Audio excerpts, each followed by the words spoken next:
No tengo demasiados amigos, pero a los amigos que tengo les soy muy fiel. Incluso perder uno de ellos es un duro golpe para mí.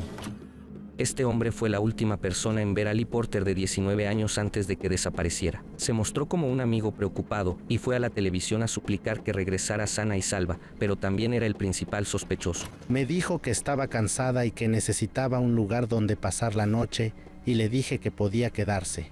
Pero un rato después de eso, de repente dijo que se tenía que ir. Espero que esté sana y salva y quiero que sepa que deseo lo mejor para ella. Eres un maldito mentiroso, hijo de p***.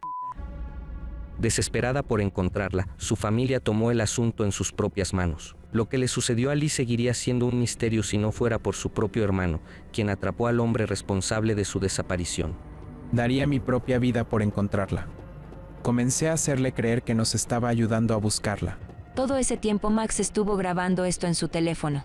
Sé que es difícil, amigo, pero tienes que decirlo ahora mismo. Quiero recuperar a mi hermana. ¿Dónde está? Solo dímelo. ¿Crees que simplemente te dejaré escapar? Maldito hijo de p***. En el 2005, Lee Porter vivía con su hermano Max, su mamá Renee Jackson y su padrastro Michael, en Agua Dulce, California, a unos 72 kilómetros al norte de Los Ángeles. Renee había tenido un divorcio complicado con el padre biológico de los niños cuando eran pequeños, y ya no tenían contacto con él. Max, el hermano de Lee, le brindaba estabilidad y apoyo, y eran muy cercanos. Ella lo seguía a todas partes y solo quería ser como él. Hacíamos todo juntos, escuchábamos la misma música, hacíamos las mismas cosas y peleábamos como todos los hermanos. En 2006 se mudaron a Cotopaxi, Colorado, un pueblo muy pequeño a unas 3 horas de Denver. Se veían montañas desde su casa y era un lugar hermoso para criar a los niños. Lo que no sabían antes de mudarse era que este pueblo forma parte del Valle de las Prisiones, ya que tiene más de 10. Esto le preocupó a Renee cuando se enteró, pero tuvieron un comienzo tranquilo en su nuevo hogar y los niños hicieron nuevos amigos. En 2013 Lee se graduó de la escuela secundaria y Max se graduó en terapia de masajes de la Universidad Estatal de Trinidad.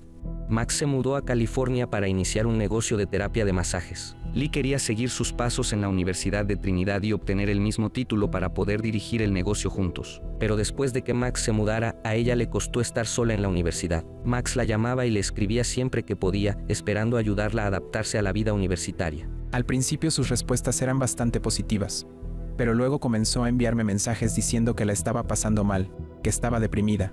Extrañaba a su familia y extrañaba especialmente a su hermano. El 3 de junio de 2014, Renee recibió un mensaje de Lee. Me escribió un mensaje de texto en el que me decía que me amaba, que esperaba que yo estuviera bien y que estaba tratando de reencaminar su vida. Y yo le respondí diciéndole que la amaba muchísimo. Renee intentaba apoyar a su hija como podía, pero Lee a menudo no le contaba qué le estaba pasando. 2 días después, Renee recibió una llamada telefónica de su hijo Max. Estaba desesperado. Él me dijo que había estado intentando comunicarse con Lee y que no respondía. Supe enseguida que algo estaba mal porque no podía comunicarme con ella. La llamé constantemente por varios días. Lee siempre le respondía a su hermano, por lo que su familia entró en pánico, así que comenzaron a buscarla de inmediato. Renee pagaba el teléfono de Lee, así que tenía acceso a sus registros telefónicos. Miró los números más recientes y comenzó a llamarlos, esperando encontrar respuestas. Uno de los números pertenecía a un hotel. Ella llamó y descubrió que Lee había estado allí con un hombre llamado Jesse el 2 de junio. La última vez que la familia supo de ella fue el 3 de junio, por lo que les preocupaba que le hubiera sucedido algo después de estar en el hotel. Para encontrar a Lee teníamos que difundir la noticia de que estaba desaparecida. Max vino desde California. Algunos amigos de Lee comenzaron a hacer carteles de persona desaparecida. La mamá de Lee llamó a la policía e hizo la denuncia de desaparición. Les informó que Lee había estado en un hotel con un hombre llamado Jesse. La policía lo interrogó de inmediato, pero él afirmó que se despidió de Lee en el hotel y no la volvió a ver después de eso. Pero no encontraron ninguna prueba en su contra. La policía no sabía si se había cometido un crimen y la familia de Lee necesitaba respuestas. Renee sabía que Lee era muy cercana a su hermano, así que acudió a él para que le contara qué estaba sucediendo con ella antes de su desaparición. Max le reveló que Jesse, el hombre con quien Lee había estado en el hotel el 2 de junio, era su novio. Ella me había dicho que Jesse era un tatuador increíble, pero que al principio le había mentido sobre su edad y que se lo había confesado después de que estuvieran juntos. Y me dijo específicamente que no le dijera nada a mamá. Jesse tenía 38 años cuando conoció a Lee de 18. Max estaba preocupado por su hermana. Lejos de su familia y luchando contra la depresión, Lee faltaba a clases y pasaba cada vez más tiempo con su novio. La relación se complicó y Lee le dijo a Max que tenía miedo de Jesse y su carácter explosivo. Además, él consumía drogas y con toda la presión que la agobiaba, Lee comenzó a consumir. Lee no quería decirnos qué estaba sucediendo. Creo que estaba pasando un mal momento. Me sentía muy confundido porque ella no quería que se lo dijera a mi mamá, y yo no quería alejarla. Lee había confiado en Max y él quería hacer todo lo posible para mantenerla a salvo, pero sabía que si hablaba con alguien, ella podría verlo como una traición. Ella hubiera dejado de confiar en él y se hubiera adentrado más en ese camino destructivo. Siguió brindándole su amor y apoyo a su hermana, esperando demostrarle que siempre estaría a su lado. Lee le dijo que ella y Jesse habían terminado, que estaba buscando trabajo y se iba a recuperar. El 3 de junio Max le envió un mensaje ofreciéndole dinero para ayudarla, pero ella no respondió. Después de su desaparición, Max le contó a su mamá lo que sabía. René estaba destrozada al enterarse de lo que le estaba pasando a su hija. Me destrozó el corazón. No lo podía creer, porque Lee siempre había estado en contra de todo eso. Max me dijo que tenía miedo de que si yo lo sabía, la odiaría. Pero yo no la habría odiado, porque la amo. Max y su mamá supieron a través de una de las amigas de Lee que ella había dejado las drogas y estaba cambiando su vida. Ellos sabían que Lee no se hubiera ido sin llamar a Max. Continuaron haciendo su propia investigación y René notó un número recurrente en los registros telefónicos de Lee. Era el último número en el registro de llamadas. Era un número de Westminster, un pueblito a las afueras de Denver, en Colorado. Cuando llamé a ese número, me contestó un hombre. Entonces le dije, me llamo René Jackson, soy la madre de Lee Porter y estoy buscando a mi hija. Y él me dijo que se llamaba Chris Wade. Chris Wade le explicó que había ido al colegio en Cotopaxi con Lee, y le dijo que era su acompañante durante su proceso de recuperación. Lee había publicado que necesitaba dónde quedarse después de que ella y Jesse terminaran. Después de ver la publicación, Chris la invitó a su apartamento. Le contó a René que el 3 de junio se habían encontrado y habían pasado el día juntos, pero que Lee había decidido no quedarse a pasar la noche, porque no eran amigos cercanos. También me dijo que en un momento ella vio que tenía un mensaje en su teléfono, que lo leyó y de repente dijo que se tenía que ir. Era muy amable y agradable y parecía estar realmente preocupado. Dijo que no sabía que ella estaba desaparecida. Apenas se enteró de que Lee estaba desaparecida, Chris se unió a la búsqueda y pidió ayuda en Facebook. Incluso apareció en la televisión para hablar de lo sucedido ese día y suplicar por su regreso. En la televisión dijo que encontró drogas que Lee tenía consigo y que le preguntó por ellas antes de que se fuera. Pero mientras René veía la entrevista, no podía evitar tener dudas sobre Chris y su historia. Parecía agitado y sus ojos se movían constantemente. También parecía estar intentando ganar compasión y echarle la culpa a ella, mientras actuaba como si fuera un amigo cercano. Pensé que estaría enojada conmigo porque yo me había mostrado preocupado por ella. No tengo demasiados amigos, pero a los amigos que tengo les soy muy fiel. Incluso perder uno de ellos es un duro golpe para mí. Espero que esté sana y salva y quiero que sepa que deseo lo mejor para ella. Quedé confundida cuando vi la tele. ¿Por qué dijo que eran amigos? No eran amigos. La familia de Lee sabía que cuanto más tiempo pasara, menos probable era que la encontraran con vida. Por eso tenían que actuar rápido, por lo que se enfocaron en Chris, la última persona en ver a Lee. Max tenía sus sospechas, pero no quería asustar a Chris. Así que comenzó a intentar ganarse su confianza. Max se contactó con Chris fingiendo entenderlo. Se estaba preocupando porque la policía estaba empezando a investigarlo. Él decía que nosotros lo estábamos culpando. Comencé a hacerle creer que nos estaba ayudando a buscarla. Hablamos con él de vez en cuando durante una semana. Siempre le hablaba con mucha amabilidad. Mientras Max intentaba que Chris confiara en él, la policía también lo estaba investigando. Al igual que con René, Chris se mostraba con ganas de ayudar y hasta se ofreció a darles a los investigadores todos los detalles posibles. Les dijo que Lee llegó a su departamento el 3 de junio al mediodía. Almorzaron en Boston Market y luego jugaron videojuegos. Entonces ella recibió un mensaje y de repente dijo que tenía que irse. Y luego se fue con un hombre en una camioneta. Cuando los detectives le contaron esto a la mamá de Lee, este detalle llamó su atención. Cuando ella le preguntó a Chris sobre el último día en que vio a Lee, él no mencionó nada acerca de un hombre que la pasó a buscar en una camioneta. Wade le contó a la policía una historia distinta a la que me contó a mí, y eso me hizo sospechar más de él.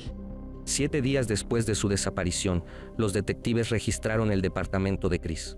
Había comida vieja y basura por todo el suelo. Mientras revisaban la basura encontraron un cuchillo junto al colchón. Al mirar de cerca, notaron que este tenía manchas de lejía. Él dijo que se había cortado la mano, por lo que había tenido que limpiar.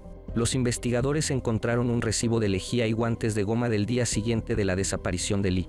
También notaron que la cama de Chris no tenía las sábanas ni las fundas de las almohadas. Él afirmó que ese día le sangró la nariz a Lee, por lo que él quitó las sábanas y las puso en el cesto de la ropa sucia. Pero cuando la policía pidió ver las sábanas, él cambió su versión nuevamente, esta vez diciendo que Lee se las había llevado. Con todas las contradicciones en sus explicaciones, crecía la sospecha de que estaba involucrado. Los investigadores lo llevaron a la comisaría para interrogarlo. Le preguntaron sobre lo sucedido el día que estuvo con ella y sobre cuáles habían sido sus intenciones al invitarla, tratando de ver si cometía un error. En ningún momento traté de propasarme con ella de ninguna forma. Ella acababa de salir de una mala relación y no buscaba una pareja ni nada por el estilo. Y yo le dije enseguida que no tenía ningún problema con eso. Insistía en su afirmación de que solo intentaba ser un buen amigo y ofrecerle su ayuda. Al no tener testigos ni pruebas, la policía necesitaba respuestas de él para encontrarla, pero él seguía evadiendo sus preguntas. ¿Sabes dónde está Lee? No tengo ni idea de dónde está. ¿Se me está acusando de algo? ¿Tú qué crees? A mí me parece que sí. Sigo afirmando que soy inocente, pero no voy a seguir hablando sin un abogado. Tuvieron que dejarlo ir, pero sabían que había algo raro en él. La policía lo puso bajo vigilancia, pero la investigación se estancó. Desesperada, su familia decidió tomar el asunto en sus propias manos. Quiero encontrar a mi hermana más que cualquier otra cosa en este mundo. Daría mi propia vida por encontrarla. Max no sabía lo peligroso que podría ser Chris Wade, pero sabía que era el único que podía darles respuestas, y estaba dispuesto a hacer cualquier cosa por su hermana. Comenzó a enviarse mensajes con Chris, ganándose lentamente su confianza. Max quería reunirse con él, pero no quería que pensara que lo acusaría de algo. Después de fingir estar de su lado, Max logró convencerlo de encontrarse bajo una glorieta en un parque. Se reunieron el 12 de junio, 9 días después de la desaparición de Lee. Chris creía que se reuniría con Max y unos amigos para hacer una lectura de cartas de tarot sobre Lee, pero Max tenía un plan diferente. Cuando comenzó la lectura de las cartas de tarot, comencé a grabar con el teléfono y lo dejé sobre la mesa sin que él se diera cuenta. No veo nada en las cartas que me indique de algo o alguien que quiera hacerle daño. Hay muchas probabilidades de que, cuando la encuentren, esté sana y salva. Max no creía ni una palabra de lo que estaba diciendo, pero siguió fingiendo para hacerlo sentir cómodo hablando y abriéndose con él. Suavemente lo incitó a hablar sobre lo que realmente había sucedido el 3 de junio. Max sabía que debía ser muy cauteloso al abordar el tema, o de lo contrario Chris podría descubrir sus verdaderas intenciones y dejar de hablarle. Max siguió actuando como su amigo y presionándolo para obtener respuestas, pero al mismo tiempo animándolo y asegurándole que lo entendería. Oye, Chris. Sí. Realmente necesitamos saber qué pasó. Por favor, Chris, sabes que lo descubrirán tarde o temprano. No te guardaré rencor. Cuéntame ahora mismo qué pasó con mi hermana. Por favor, comienza a hablar. Chris seguía dudando en revelar la historia, pero Max podía ver que estaba considerando contársela. Él sabía que Chris le había hecho algo a su hermana, pero siguió hablándole con amabilidad porque sabía que eso haría que confiara en él y hablara. Le dije exactamente lo que quería escuchar y al final se quebró y contó todo. Sé que es difícil, amigo, pero tienes que decirlo ahora mismo. Necesito saberlo. Ok, sé que probablemente no me van a creer ni una palabra de esto. Finalmente comenzó a contarle a Max sobre lo que supuestamente pasó ese día. Dijo que le ofreció a Lee un lugar para quedarse y que salió a almorzar con ella. Luego regresaron a su departamento, pero contó una nueva historia de lo que sucedió después de llegar. Entonces, él contó que en ese momento ella intentó pedirle algo de dinero prestado. Supuestamente, como él no le quiso prestar dinero, ella agarró un cuchillo e intentó apuñalarlo. Entonces, ella tomó el cuchillo que siempre tengo junto a mi cama y trató de atacarme diciendo que dejaría de hacerlo si yo accedía a comprar drogas para ella. Deja de mentir, Chris, ella no haría algo así. No mentí. Lo siento. Es cierto. Ok. Max estaba cada vez más enojado, pero trataba de mantener la calma para que Chris siguiera hablando. Incluso se disculpó por cuestionar su relato, porque en cualquier momento Chris podría decidir dejar de hablar y nunca obtendría las respuestas que tanto necesitaba. Chris dijo que Lee intentó apuñalarlo varias veces, pero que él la esquivó y la tomó en sus brazos. Luego, puso las manos en su garganta y comenzó a estrangularla. Él dijo que la agarró fuerte del cuello. Dijo que él siguió estrangulándola. Y dijo que el cuchillo estaba entre ellos dos. Entonces de repente notó que el cuerpo de ella estaba flácido, y en ese momento se dio cuenta de que la había apuñalado en el esternón. Sé que no debería haberlo hecho, pero oculté todas las evidencias. ¿Y el cuerpo? Por favor, déjame terminar la historia. Sí, señor. Max acababa de enterarse de que Chris Wade había matado a su hermana. Se necesita una fuerza increíble para mantener la compostura, pero estaba muy cerca de saber qué había hecho después. Max incluso llamó a Chris señor, para que él creyera que lo respetaba y así le contara el resto de la historia. Hice lo único que se me ocurrió. Que Dios me ayude, pero la puse en el basurero. Sé que probablemente no me creerás, pero prometo que me voy a entregar a la policía. Lo haré durante esta semana. Irás a la cárcel ahora. ¿A dónde vas? ¿Crees que simplemente te dejaré escapar? Mataste a mi hermana. Vete a la mierda, maldito hijo de p***. En ese momento simplemente enloquecí. Salté sobre la mesa y comencé a atacarlo y mi amigo me separó de él. Está todo grabado en mi maldito teléfono, así que llama a la policía. Max le reveló a Chris que había estado grabando todo y finalmente liberó parte de la ira que había estado guardando por tanto tiempo. Chris Wade les había mentido a todos y hasta fingió unirse a la búsqueda de Lee a pesar de ser él quien la había matado. Incluso le dijo a su propio hermano que pensaba que aparecería sana y salva. Max estaba harto de sus mentiras y sabía que si lo dejaba ir Chris escaparía y no regresaría. No lo dejó irse y lo obligó a llamar a la policía para confesar. 911. Hola. Quisiera confesar un asesinato. Ok. El caso del que estoy hablando es el de la desaparición de Lee Porter, y quiero confesar que yo la maté. Poco tiempo después, Chris Wade fue arrestado. Los policías lo estaban vigilando, así que observaron toda la reunión. Nadie sabía de esto, ni siquiera Max Porter. Es sumamente raro que un miembro de la familia se encuentre con un sospechoso mientras éste está bajo vigilancia. Max obtuvo una confesión del sospechoso, pero también se confirmaron sus peores temores. Ahora tenía que llamar a su mamá para contarle lo que le había pasado a Lee. Estaba histérico cuando me llamó y me dijo que Lee estaba muerta. Christopher la mató. 911. ¿Cuál es su emergencia? Ayúdame, ese tipo acaba de admitir que mató a mi hija, mató a mi bebé. Christopher Wade acaba de confesar que asesinó a mi hija. Chris Wade finalmente confesó y dio su versión de lo que sucedió esa noche. Pero después de todas sus mentiras, la familia de Lee no creía que hubiera dicho toda la verdad. Él afirmaba haber matado a Lee en defensa propia, pero la policía descubrió que no era tan inocente. Se unió al ejército después de la escuela y practicaba jiu-jitsu para autodefensa. Pero tras 2 años en el ejército fue dado de baja al confesarles a los psiquiatras que tenía fantasías de violar y asesinar mujeres. Honestamente, eso no tiene nada que ver con toda esta situación, porque mis fantasías son algo privado y son algo que mantengo completamente separado de mi vida cotidiana. Eres un maldito mentiroso hijo de p*** y mataste a mi hija. Su argumento de que mantenía sus fantasías controladas se desmoronó cuando se supo que intentó secuestrar a una chica cuando estaba en el secundario. Había tenido la intención de matarla, pero un perro lo asustó y huyó. Después de que lo echaran del ejército, comenzó a estudiar justicia penal diciendo que quería ser oficial de policía, pero había soñado con matar a una mujer durante años, y su afirmación de legítima defensa se estaba desmoronando. Yo creo que él la llevó hasta allí con la intención de matarla. Este fue un asesinato frío y planificado, pero sin el cuerpo no podíamos reconstruir lo que había sucedido. Chris afirmó que había dejado el cuerpo en la basura, así que la policía fue al basural. Buscaron por semanas. En el día 19 hubo un avance. La policía encontró el teléfono, la cartera, la billetera y ropa de Lee. Siguieron buscando por 45 días en total, pero no pudieron encontrar el cuerpo. Sin el cuerpo era difícil para los fiscales refutar el argumento de defensa propia de Wade. Le ofrecieron un acuerdo, asesinato en segundo grado a cambio de la ubicación de su cuerpo. Él aceptó. Sin embargo, una vez firmados los documentos les contó lo mismo de antes, que colocó su cuerpo en el contenedor de basura. No podíamos ir ante un juez y decirle que podíamos demostrar que este hombre nos estaba mintiendo, y pedirle que rechazara el acuerdo.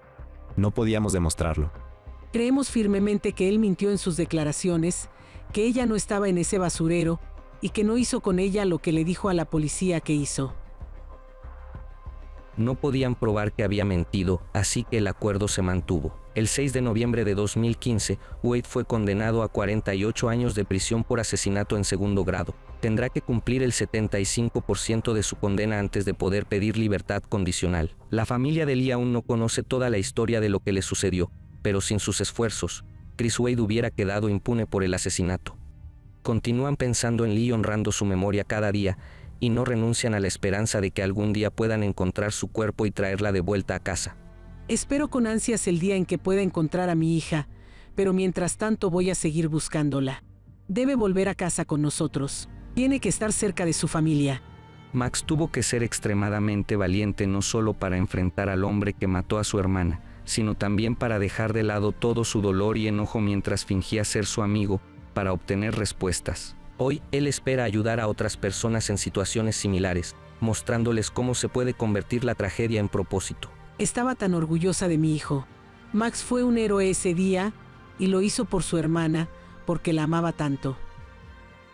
Fue una situación asombrosa que yo nunca había presenciado en mis 25 años como fiscal, donde un familiar se enfrentara al sospechoso y pudiera obtener una confesión. Si hubiera sido mi hermana, tal vez hubiera hecho lo mismo. Durante toda su vida, Max siempre amó y cuidó a Lee.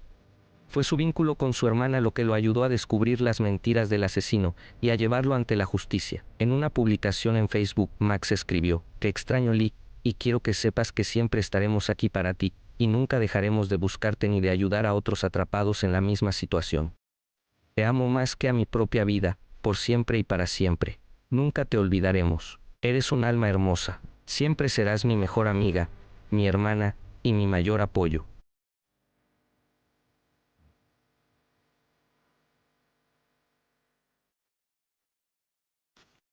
Hola. Hola. Estoy recibiendo muchas llamadas de la Lana. Y me está preguntando dónde se encuentra su madre. Ella te apuntó con un arma. Y entonces tú se la quitaste, y luego le disparaste, ¿verdad? Esa es una de las versiones de la historia.